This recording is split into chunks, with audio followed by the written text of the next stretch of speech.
Shalom saudara-saudara seiman dalam Kristus. Pada pagi hari ini kita seperti biasa akan mendengarkan juga merenungkan firman Tuhan. Tetapi sebelum memulai renungan pada pagi hari ini, marilah kita berdoa.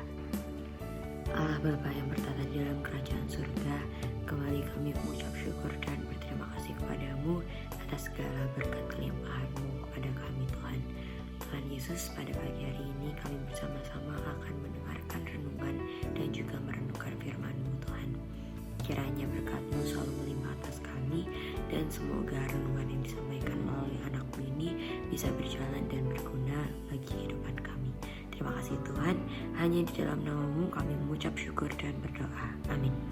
Teman-teman semuanya, renungan pada pagi hari ini bertemakan tentang penulis skenario terbaik.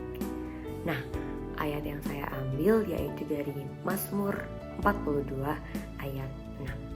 Mari sama-sama kita buka Alkitab kita. Mazmur 42 ayat 6. Mengapa engkau tertekan, hai jiwaku, dan gelisah di dalam diriku?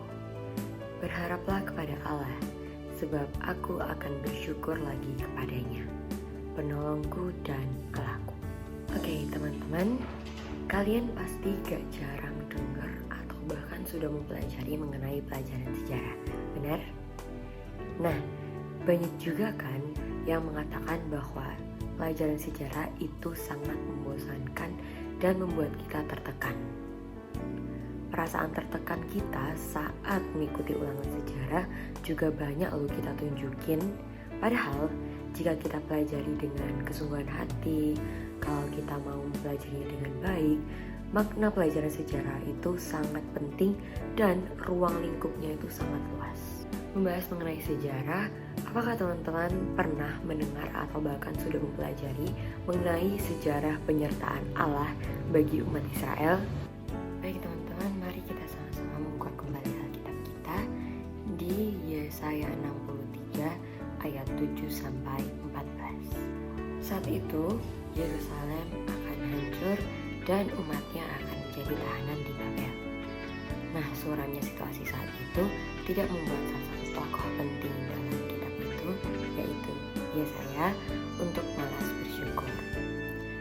Nah, Yesaya ini tetap terus menceritakan kasih Allah dan kebajikan Allah, walaupun di situ diceritakan bahwa kaumnya telah memberontak.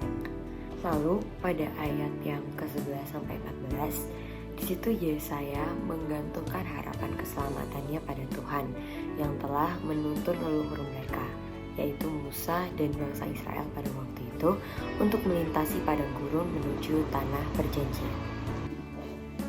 Kembali pada tema renungan ini, yaitu penulis skenario yang terbaik. Teman-teman terkasih dalam Kristus, apakah kalian tahu mengenai kutipan yang mengatakan bahwa rencana Tuhan selalu lebih indah dari apa yang kita rencanakan? Tuhan adalah penulis skenario terbaik dalam hidup kita. Setelah mendengar mengenai kutipan itu, apakah kalian sebagai orang Kristen pernah mengatakan itu kepada teman-teman atau orang di sekitar kalian yang sedang di fase kegagalan? Ya teman-teman terkasih, tidak ada yang salah mengenai kutipan itu. Tetapi tak banyak dari kita yang ingat mengenai hal itu. Kita cenderung lebih percaya pada kemampuan diri atau kekuatan diri sendiri dan lupa bahwa Tuhanlah yang memegang keseluruhan tentang kehidupan kita. Banyak sekali dari kita yang masih meragukan atau bahkan masih belum percaya pada skenario yang sudah Tuhan buat untuk kita. Karena setiap kegagalan atau kesesakan yang terjadi dalam hidup kita pasti menimbulkan kekecewaan dalam diri kita. Sebenarnya tidak ada yang salah dari rasa kecewa yang terjadi dalam kita atau yang kita alami. Yang salah adalah ketika kita merasa kecewa dan kita menyalahkan Tuhan. Padahal Tuhan itu tahu apa yang terbaik. Tuhan hanya butuh kita untuk bersabar, menunggu waktu yang sudah Tuhan tentukan untuk kita. Dan kita harus percaya dan yakin bahwa waktu Tuhan yang terbaik itu pasti akan ada untuk kita semua. Apalagi sih teman-teman yang harus kita khawatirkan dan juga ragukan ketika kita tahu bahwa hidup kita ini sudah diatur oleh penulis sekaligus sutradara terbaik. Kita harus selalu ingat bahwa skenario Tuhan itu tidak akan pernah mengecewakan sekalipun prosesnya atau proses yang kita lalui itu memang menyakitkan. Jalan cerita hidup kita itu baik pahit maupun manis, semua sudah Tuhan siapkan dan sesuaikan teman-teman. Tinggal bagaimana kita mau berjuang dan tetap rendah hati juga bersyukur menerima segala keadaan yang ada di hidup kita. Baik teman-teman, inilah renungan pada pagi hari ini. Semoga apa yang sudah disampaikan dapat kita realisasikan dengan baik di kehidupan kita. Dan kita harus tetap yakin dan percaya bahwa perjalanan hidup yang menyakitkan itu merupakan bagian dari skenario Tuhan.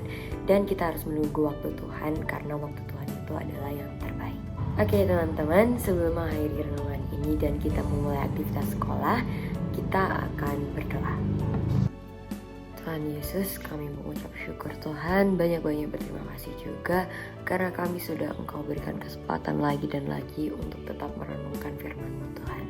Tuhan Yesus, izinkanlah anakmu ini untuk selalu percaya dan buatkan anakmu ini agar tidak khawatir tentang apa yang terjadi dalam kehidupan anakmu. Terima kasih Tuhan, sebentar lagi kami semua akan melanjutkan aktivitas kami masing-masing. Berkatilah kami Tuhan dan selalu sertailah kami agar kami selalu ada di dalam jalan-Mu. Terima kasih Tuhan, hanya di dalam nama-Mu kami mengucap syukur dan berdoa. Amin. Terima kasih, shalom dan Tuhan berkati.